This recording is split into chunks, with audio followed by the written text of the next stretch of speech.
Kisah Sang Penakluk. Jika sahabat menyukai cerita ini jangan lupa like, komen dan share. Terima kasih. Bab 314-316 Awal Aksi. Bersulang dengan sampahnya, memotong kue, mengucapkan terima kasih kepada orang tua, semua proses bar mitzvah pada dasarnya adalah proses yang sama. Setelah pertunjukan kembang api yang gemilang, bar mitzvah Mia Fang yang berusia 18 tahun benar-benar berakhir. Meskipun tidak berlangsung lama, itu adalah kenangan terindah yang pernah ia miliki sepanjang hidupnya. Namun Mia Fang tampaknya tidak peduli dengan bentuk-bentuk yang tidak penting ini. Bahkan saat berdiri di atas panggung, mata Mia Fang masih terlalu fokus, dan ia sesekali melirik ke arah Kevin Ye, seolah-olah Kevin Ye tidak pernah meninggalkan garis pandangnya. Hadiah. Baiklah, terima kasih atas keramah tamahannya. Selanjutnya, saatnya untuk melakukan apapun yang kalian inginkan. Jangan menahan diri. Semoga malam ini akan membawa kembali kenangan yang indah dan penuh kasih untuk kalian semua. Pembawa acara muda di atas panggung pertama kali menjadi gila. Ia menjentikkan jarinya ke belakang dan berkata, musik. Tiba-tiba, seluruh tempat dipenuhi dengan musik. Setiap orang yang pernah menghadiri pesta semacam ini tahu bahwa acara berikutnya akan menjadi acara utama ulang tahun mereka. Tarian sosial ini memiliki fungsi yang tak terhitung jumlahnya, tetapi dua hal yang paling penting adalah berburu dan kerja sama bisnis. Ketika berbicara tentang berburu wanita cantik, beberapa gongsi muda tidak bosan dan juga mulai bersemangat untuk mencobanya. Target pertama mereka tentu saja adalah tokoh utama perjamuan hari ini, penerus pertama keluarga Fang, Mia Fang. Mia Fang tidak hanya memiliki wajah yang menyerupai malaikat, ia juga dinobatkan sebagai penerus nomor satu keluarga Fang oleh Tuan Tua Fang Hanshan. Nona Fang, apakah saya mendapat kehormatan untuk mengundang Anda ke pesta dansa? Maaf, saya tidak bisa menari. Saat dia berbicara, matanya mulai menyapu pandangannya ke arah Kevin Ye. Pemuda pemberani itu menggelengkan kepalanya tanpa daya. Dia hanya bisa tersenyum pahit dan berjalan meninggalkan panggung. Dalam waktu setengah jam, Mia Fang telah menolak lebih dari selusin anak muda berbakat ini di atas panggung. Mereka semua menerima tanggapan yang sama, yaitu, saya tidak tahu cara menari. Jelas, ini hanya kedok. Siapa yang akan percaya bahwa nona muda dari keluarga Fang tidak tahu cara menari? Melihat Mia Fang bertingkah seperti benteng tembok besar, banyak pemuda segera mengalihkan perhatian mereka ke Lana Qin yang berada di samping Mia Fang. Namun, sangat disayangkan bahwa gadis Lana Qin yang aneh ini tidak menerima undangan apapun, dan jawabannya persis sama dengan Mia Fang. Seiring berjalannya waktu, wajah Mia Fang menjadi semakin tidak sedap dipandang, ekspresinya penuh dengan rasa bersalah. Kevin Ye terkutuk ini, apakah kamu tahu aturannya? Sebagai tunangannya, kamu sebenarnya tidak mengundangnya ke pesta dansa pertama, itu keterlaluan.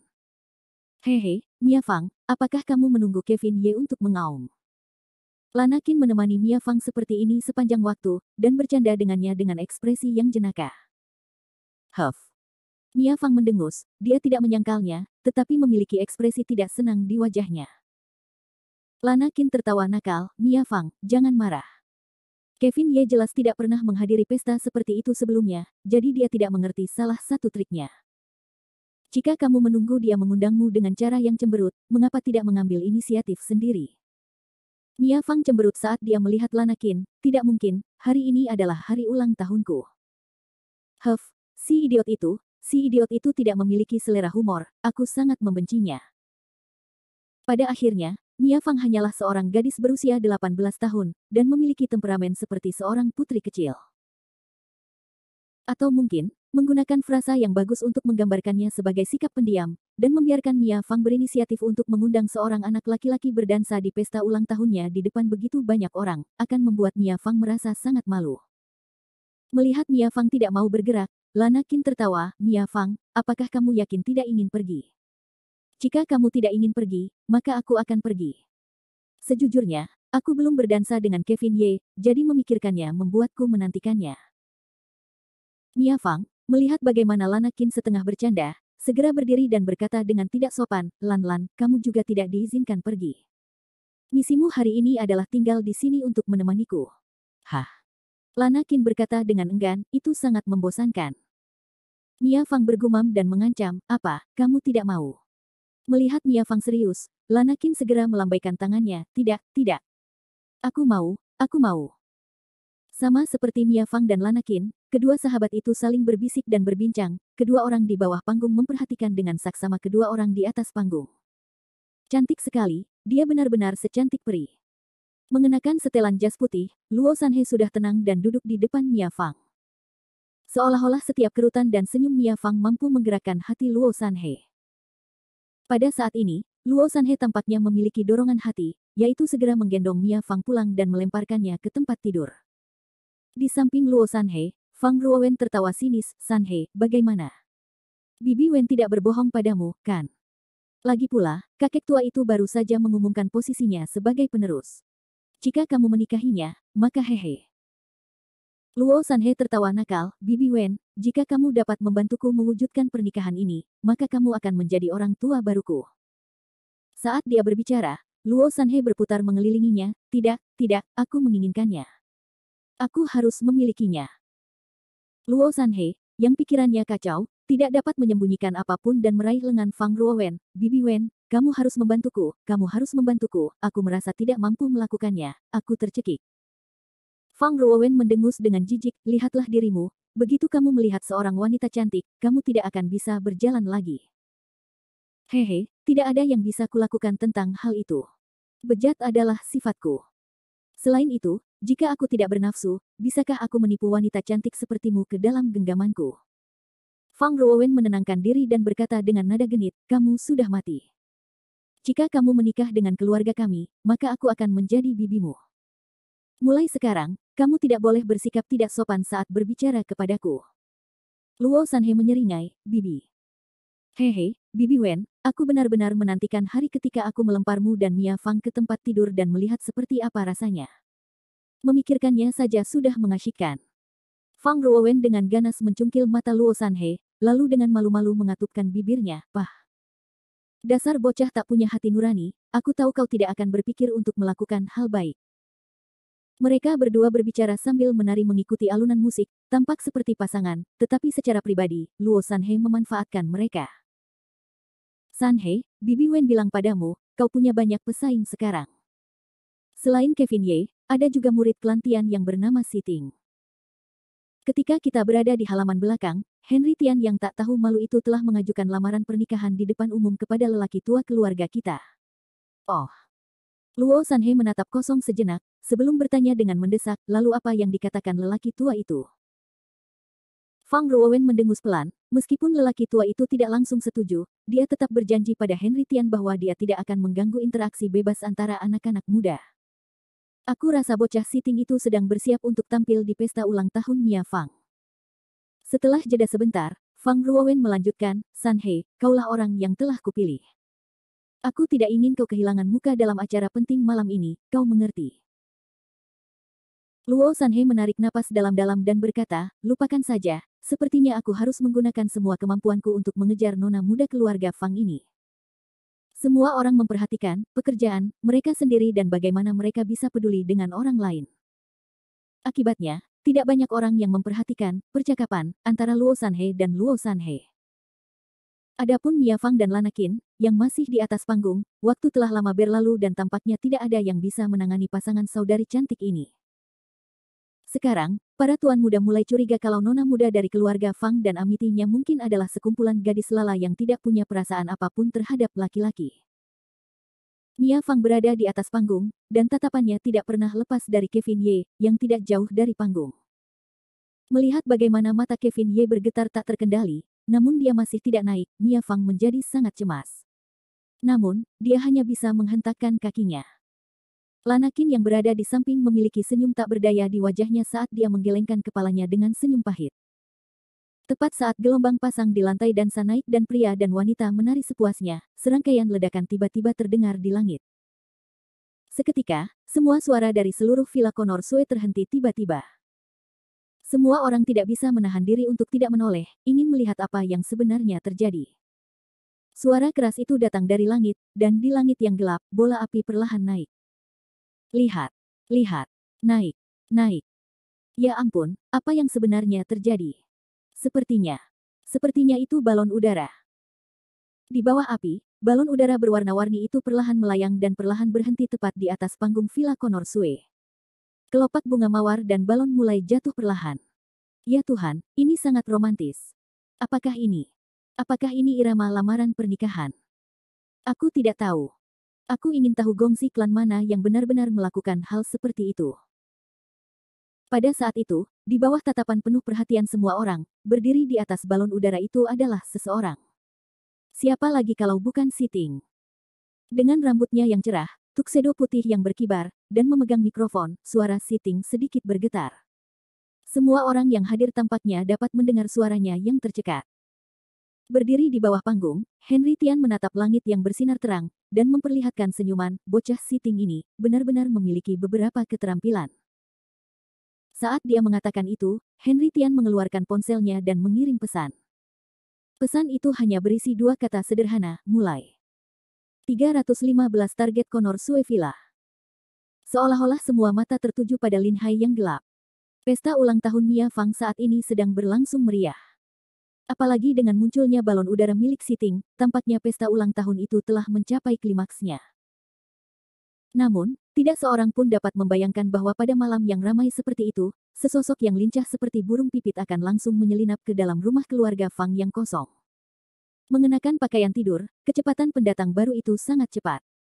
Dia menghindari penjaga keluarga Fang yang berpatroli dan langsung menuju ke balai bunga keluarga Fang. Jelas bahwa orang ini sangat mengenal medan keluarga Fang. Tidak lama kemudian, dia tiba di ruang kerja Tuan Fang Hanshan. Dia mengendap-endap di sekitar ruang kerja untuk waktu yang lama, mengobrak-abrik rak-rak. Namun, dia tidak dapat menemukan apapun setelah mencari untuk waktu yang lama. Pria berpakaian hitam itu mendengus dan perlahan bersandar di meja, di mana tepatnya orang tua itu meletakkan benda itu.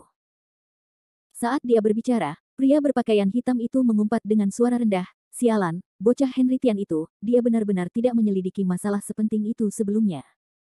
Kediaman Fang ini begitu besar, di mana kita bisa menemukan benda itu?" Saat dia mengatakan itu, pria berpakaian hitam itu melirik meja belajar Fang Hanshan sekali lagi, dan mendesah kecewa. Tepat saat pria berpakaian hitam itu hendak berbalik dan pergi, sebuah cahaya tiba-tiba menyala di dalam ruang belajar Fang Hanshan, mengejutkan pria berpakaian hitam itu. Kemudian, sebuah suara tua datang dari belakang pria berpakaian hitam itu, "Teman, apa yang kau cari?" Pria berpakaian hitam itu dengan cepat berbalik dan melihat seseorang berdiri di belakangnya. Orang itu mengenakan jubah hitam yang menutupi wajahnya, membuatnya sulit untuk melihat wajahnya. Di balik jubah itu, salah satu lengan kirinya kosong, seolah-olah patah. Setelah mengamati jubah hitam dari ujung kepala sampai ujung kaki, lelaki berpakaian hitam itu mendesis dan tertawa, "Haha, tampaknya lelaki tua ini terlalu ceroboh. Aku tidak pernah menyangka lelaki tua itu benar-benar akan menyimpan seorang ahli sepertimu di kediaman keluarga Fang.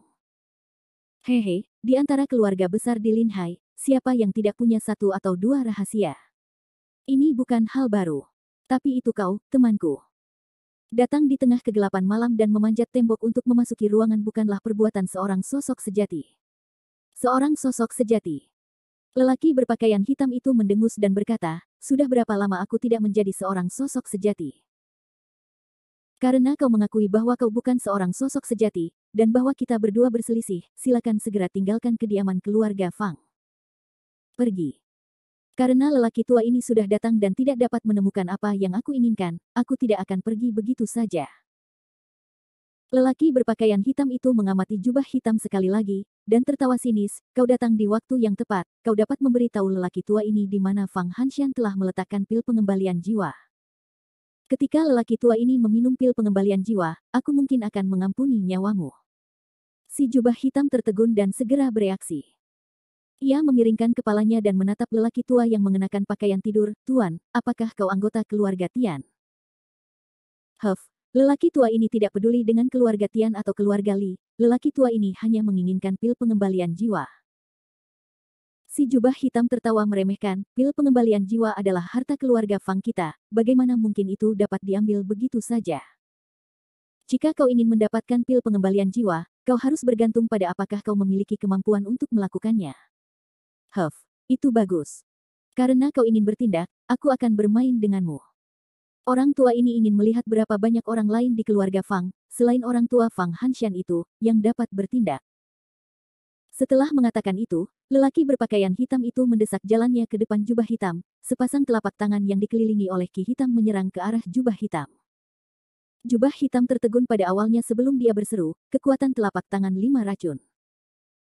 Saat dia mengatakan itu, jubah hitam melambaikan lengan bajunya yang panjang dan maju untuk menerima sepasang telapak tangan itu.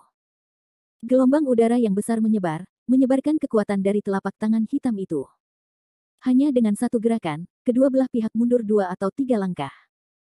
Jubah hitam melangkah maju, dan mendengus, kau adalah orang lembah Raja Pil. Pria berpakaian hitam itu mengabaikannya, dan menatap pihak lain dengan ketakutan yang luar biasa, tahap gajah naga, sial, aku tidak pernah berpikir bahwa rubah tua Fang Hanshan benar-benar akan menyembunyikannya dengan sangat baik, keluarga Fang sebenarnya memiliki 2 tahap gajah naga masing-masing. Karena pihak lain dapat melihat melalui alam kultivasinya dengan satu gerakan, maka tangannya yang terulur secara alami tidak rendah. Dalam situasi di mana dia tidak sepenuhnya yakin dapat menghentikan pihak lain, jubah hitam kloak tidak terburu-buru untuk bertindak. Dan pada saat ini, gelombang suara sudah terdengar dari luar ruang kerja Fang Hanshan, alarm, waspada, ada yang menyusup, ada yang menyusup. Dengan pencahayaan yang tiba-tiba, percakapan dan suara perkelahian dalam kegelapan, jika begitu banyak penjaga keluarga masih tidak dapat bereaksi, maka mereka benar-benar tidak perlu ada lagi. Ada seorang ahli dari Dragon Elephant Stage yang menghalangi jalan, dan banyak sekali ikan kecil muncul di belakang mereka. Pria berpakaian hitam itu tahu bahwa misinya hari ini adalah kegagalan total. Tanpa menunda, pria berpakaian hitam itu mendengus dingin, lalu melompat keluar dari jendela ruang belajar Fang Hanshan dengan satu lompatan. Si jubah hitam tidak mengejarnya, tetapi hanya berkata dengan nada meremehkan, Yao Jiaxin, menyembunyikan kepalamu dan memperlihatkan ekormu, apa yang dilakukan generasi tikus. Saat dia berbicara, pintu ruang belajar tiba-tiba terbuka, dan seorang sosok paruh baya berseragam militer masuk. Kemudian, dia menatap si jubah hitam dengan cahaya lampu. Pria paruh baya itu berdiri di samping si jubah hitam dan berkata dengan hormat, Paman, apa yang terjadi tadi? Si jubah hitam melambaikan tangannya, dia hanya seekor tikus dari keluarga Tian. Dia ingin memanfaatkan Villa Conor Sue milik ayahmu untuk merebut pil pengembali jiwa milik keluarga Fang kita. Setelah mengatakan itu, si jubah hitam mendengus dan berkata, sepertinya orang tua dari keluarga Tian itu tidak punya banyak waktu lagi. Pil pengembali jiwa. Pria paruh baya itu tercengang saat dia berkata dengan heran, aku tidak menyangka bahwa orang-orang klan Tian masih memiliki niat jahat dan menolak untuk menyerah. Paman, bukankah seharusnya kamu memberitahu ayah tentang ini sesegera mungkin? Si jubah hitam mengangguk, dan kemudian memberi instruksi, sebelumnya, ayahmu dan aku telah mengantisipasi bahwa keluarga Tian akan memanfaatkan kesempatan ini untuk bergerak, tetapi kami tidak menyangka bahwa ayahmu benar-benar akan menargetkan kami. Namun menurutku, klan Tian berada dalam situasi putus asa kali ini. Karena mereka tidak dapat memperoleh apapun dari kediaman Fangku, maka mereka mungkin harus pergi ke Villa Conor Sue selanjutnya.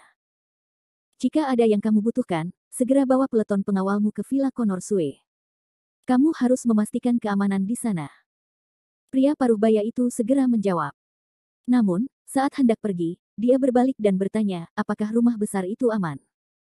Jangan khawatir, karena mereka sudah tahu keberadaanku, mereka mungkin tidak akan datang ke sini 2 kali. Villa Conor Sue adalah kuncinya sekarang. Pria paruh baya itu mengangguk lagi, kalau begitu, aku akan menyerahkan semua urusan di rumah kepada paman.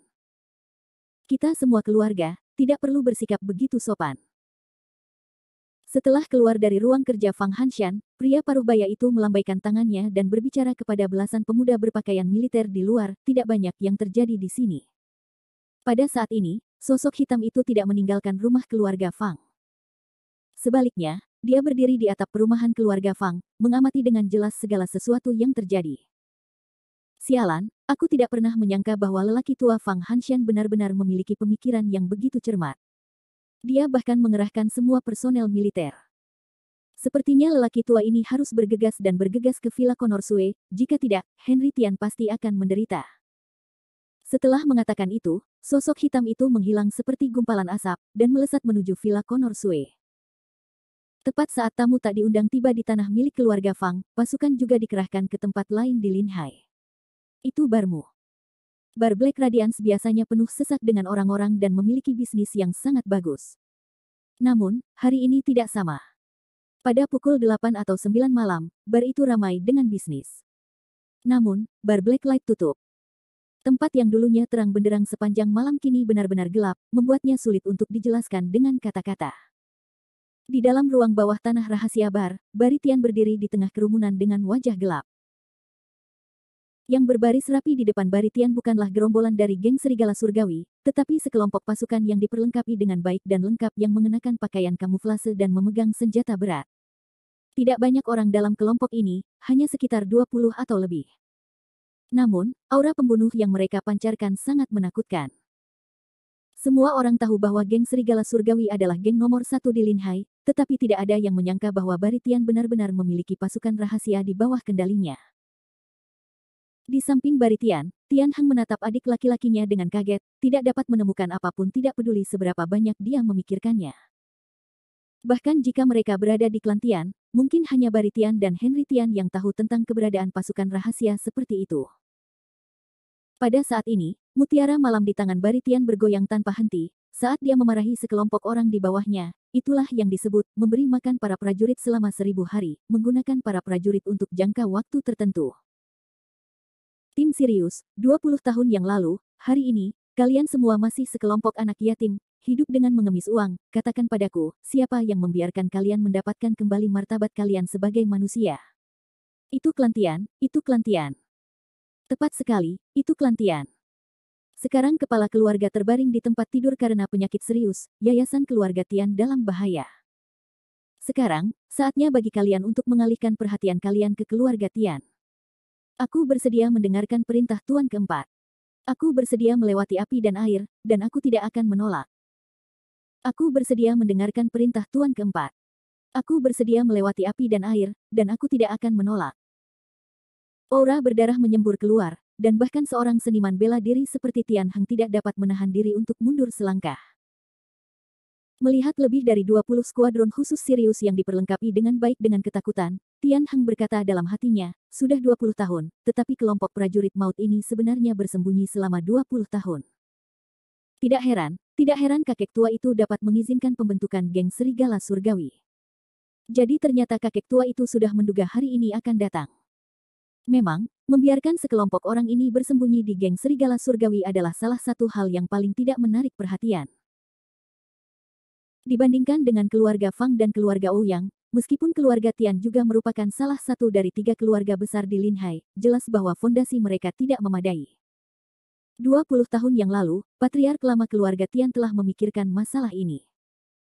Jika dia tidak memiliki kekuatan yang kuat untuk mendukungnya dalam 100 tahun, keluarga Tian akan menjadi talenan orang lain. Namun, tidak mudah untuk membina seorang praktisi dengan tahap gajah naga. Tidak hanya membutuhkan bakat yang lebih unggul dari yang lain, tetapi juga membutuhkan fondasi keluarga.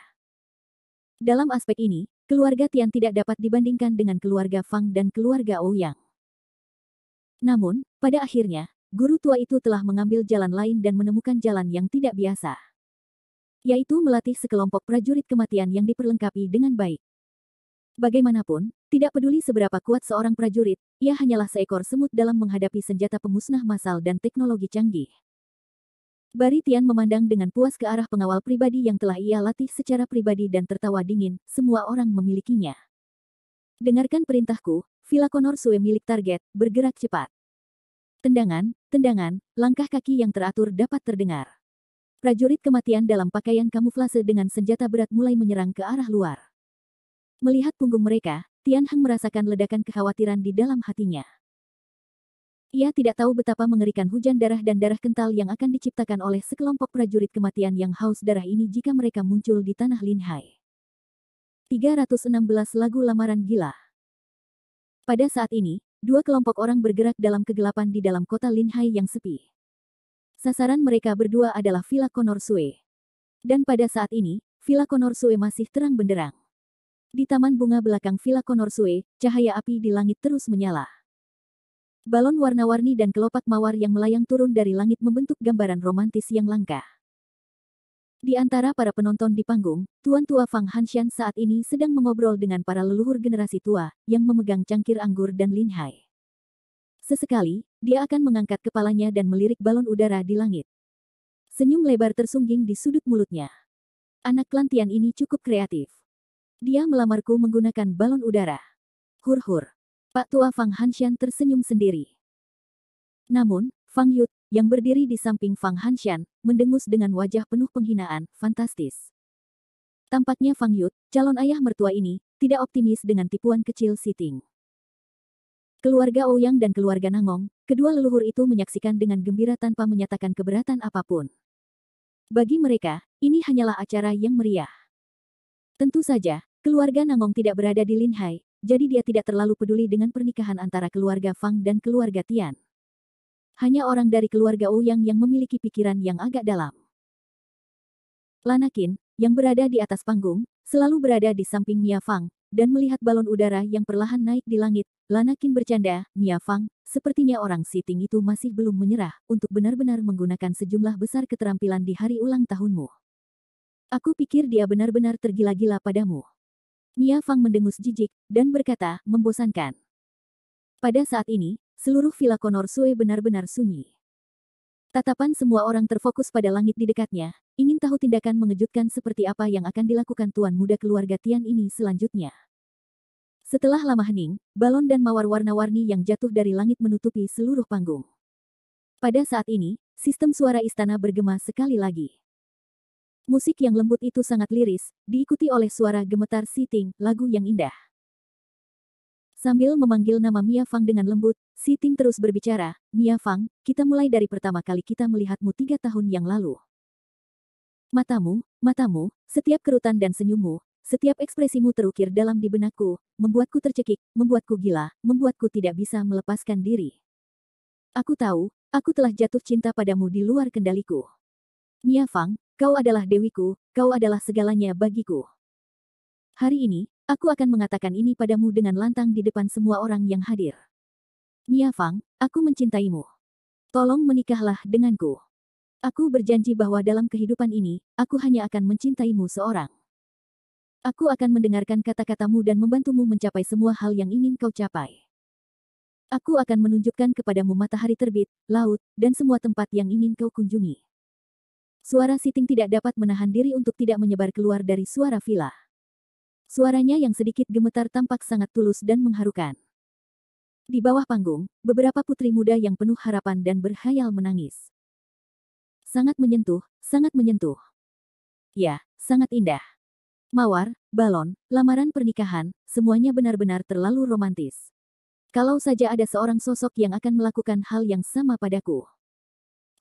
Itu benar-benar membuat orang iri dan cemburu. Fantasi dan kerinduan terkadang membuat kenyataan lebih kuat, terutama di hati para putri kecil yang tidak tahu perbedaan antara beras dan garam. Itu adalah harta yang tak ternilai, sangat jarang menemukan kekasih. Namun, di atas panggung, sepertinya dampak visual itu sama sekali tidak menggerakkan wajah dingin Mia Fang. Mia Fang tetap diam, dan hanya mendengus dingin dalam hatinya, membosankan, bosan. Di tengah pengeras suara, sebuah suara bergema, tetapi penampilan Siting tidak berakhir di sana. Siting melanjutkan, Mia Fang, kamu adalah gadis tercantik malam ini. Aku akan membuat langit malam hari ini bersinar untukmu. Tepat saat suara Siting jatuh, suara gemuruh memenuhi langit malam. Mata semua orang terfokus pada bagian belakang balon udara. Aliran hadiah bunga yang cemerlang mekar di udara, berubah menjadi gelombang panas dan api. Itu adalah yang terbaik untuk dilihat. Lihat. Asap gelombang-gelombang. Kembang api yang indah sekali, ini adalah lamaran pernikahan paling romantis yang pernah kulihat. Ini terlalu mengasyikkan. Apakah putri kecil keluarga Fang akan menyetujui lamaran pernikahan ini? Aku tidak tahu, tetapi jika itu aku pasti akan setuju tanpa berpikir 2 kali. Ada 3 gadis di antara kerumunan itu, dan 2 di antaranya berbicara dan melompat-lompat dengan gembira. Namun, pada saat ini, sebuah pemandangan aneh muncul di langit. Api yang cemerlang berubah menjadi karakter-karakter indah di langit. Di atasnya tertulis, lagu yang indah, aku mencintaimu. Lagu yang indah, menikahlah denganku. Jelaslah bahwa Siting telah datang dengan persiapan kali ini, karena beberapa kata yang cemerlang itu terus-menerus melayang di langit yang gelap, seolah-olah menerangi seluruh Linhai, dan tidak akan berhenti untuk waktu yang lama. Cara lamaran pernikahan yang romantis dan kreatif seperti itu dapat dianggap unik di Linhai. Henry Tian merasa sangat puas ketika melihat semua ini, dan dia tertawa pelan. Pria istana kecil ini memang terlahir untuk pandai menjemput gadis. Aku suka gerakan ini, sepertinya lelaki tua Fang Hanshan itu tidak akan menyadari bahwa ada sesuatu yang salah untuk saat ini. Pada saat dia menyadarinya, semuanya sudah terlambat.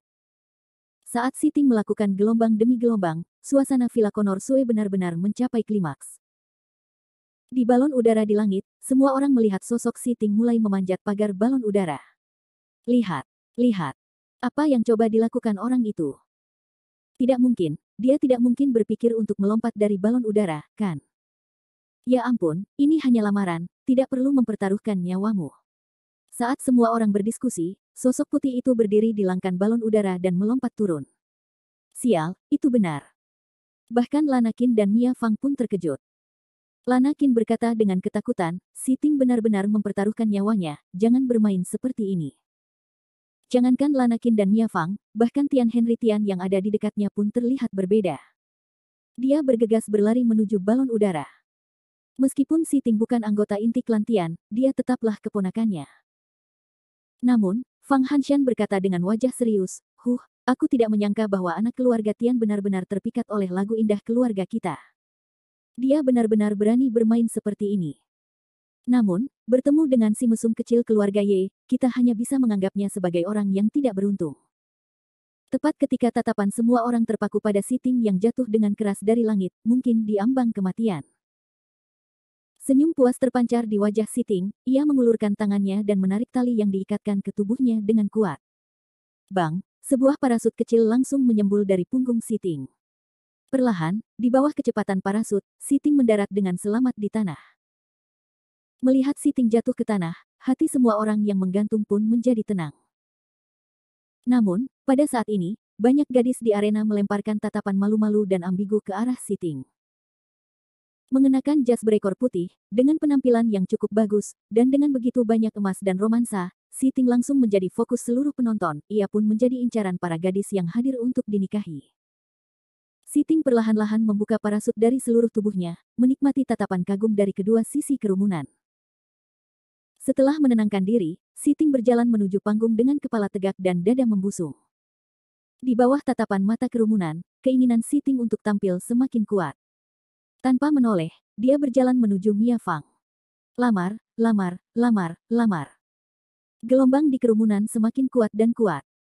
Tidak ada kekurangan pasukan air di antara mereka, yang telah disewa dan dipersiapkan oleh Siting. Mendengar ejekan terus-menerus dari kerumunan, wajah Mia Fang menjadi jelek. Pada saat ini, semua orang di klan Fang sedang menonton. Tidak ada yang bergerak untuk menghalangi jalan. Bahkan Fang Yut hanya mendengus dan tidak bergerak. Di atas panggung, Siting menatap Mia Fang secara langsung. Siting tidak pernah merasa bahwa dia begitu kuat dan percaya diri sebelumnya. Dengan mawar merah cerah di tangannya, Siting perlahan berlutut di depan Mia Fang. Pada saat ini, suasana hening total, karena keributan sebelumnya telah berhenti. Berlutut di hadapan Mia Fang sebagai seorang kesatria, Siting berkata dengan suara tercekat, Mia Fang, saat aku melihatmu, aku tahu bahwa kaulah orang yang aku cari. Dalam hidup ini, aku bersedia menjadi kesatria yang paling setia, menemanimu, dan melindungimu. Mia Fang, tolong menikahlah denganku. Saat dia berkata demikian, Siting mengeluarkan sebuah kotak kecil dari sakunya dan membukanya. Dengan bantuan cahaya dari lampu, permata di dalamnya bersinar terang. Wow, sebuah cincin berlian. Ini adalah cincin berlian. Betapa besarnya cincin berlian, ini pasti 5 karat. Ya Tuhan, aku akan pingsan. Aku akan pingsan. Melihat cincin berlian yang berkilauan seperti itu, kerumunan di bawah sekali lagi menjadi gempar. Mereka semua berkata serempak, janjikan padanya, janjikan padanya, janjikan padanya. Setelah gelombang serangan dari publik ini, Siting mengambil inisiatif dan melepaskan cincin berlian itu dengan berani. Dia ingin meraih gunung jari manis Mia Fang. Namun, tepat pada saat ini, setelah hening sejenak, Mia Fang akhirnya berbicara, dan menatap Siting dengan ekspresi dingin, Siting, maafkan aku tidak bisa menyetujui lamaranmu, karena aku sudah punya tunangan. Kata-kata Mia Fang sangat mekanis dan tidak mengandung sedikit pun emosi. Dia bahkan tidak tampak tergerak sedikit pun. Siting benar-benar tercengang saat dia berlutut di tanah, tertutup debu. Menurut Siting, kali ini dia sudah berusaha keras, bahkan mempertaruhkan nyawanya untuk melamar Mia Fang. Tidak peduli seberapa dinginnya Mia Fang, dia pasti akan tersentuh dan melihat ketulusannya. Menurut Siting, lamaran pernikahan ini wajar saja. Siapa sangka tanggapan yang diterima Siting masih begitu sederhana dan kejam. Ini adalah sesuatu yang tidak bisa diterima oleh Siting yang sombong. Dia sudah berusaha keras dan melakukan semua yang dia bisa, tetapi dia tetap tidak sebanding dengan orang bodoh yang tidak melakukan apapun. Sebenarnya, cinta memang selalu seperti ini. Tidak ada yang benar atau salah, tidak ada pembandingan, hanya hati. Sambil bangkit dengan keras, Siting berkata dengan sedikit kegilaan, "Kenapa, Mia Fang, katakan padaku, kenapa kamu terus menolakku? Apakah aku benar-benar lebih rendah dari orang bodoh itu? Apa bagusnya dia? Dia pengemis, gelandangan. Song yang luar biasa, dia tidak bisa memberimu apapun. Dia bahkan tidak bisa memberimu hadiah ulang tahun yang pantas di acara besar seperti ini malam ini. Jika kau bersamanya, kau hanya akan menderita, dan tidak akan bahagia." Kemunduran kegagalan sekali lagi membuat Siting hampir menjadi gila saat dia mulai berbicara tanpa pandang bulu. Menghadapi fitnah Siting, ekspresi Mia Fang menjadi lebih buruk. Dalam hati Mia Fang, dia tidak membiarkan siapapun memfitnah namanya, Kevin Ye. Tepat saat Mia Fang hendak berbicara dan memperingatkan Siting, tawa tenang datang dari jauh dan perlahan menyebar ke seluruh kerumunan. "Hehe, Tuan Muda Ting memang Tuan Muda Ting. Dia benar-benar tahu bagaimana bersikap tangguh. Aku tidak akan menyangkal bahwa kau mengatakan aku seorang pengemis, tetapi jika kau akan mengatakan bahwa aku bahkan tidak mampu membeli hadiah ulang tahun, maka aku tidak setuju denganmu."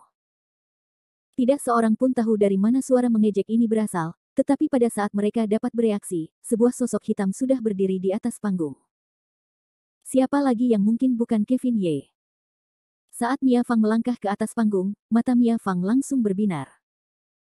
Tidak jauh dari sana, Fang Hanshan, yang memiliki wajah penuh antisipasi, mendengus sekali sambil berkata dengan gembira di dalam hatinya, sepertinya perang api antara pemuda akan segera dimulai.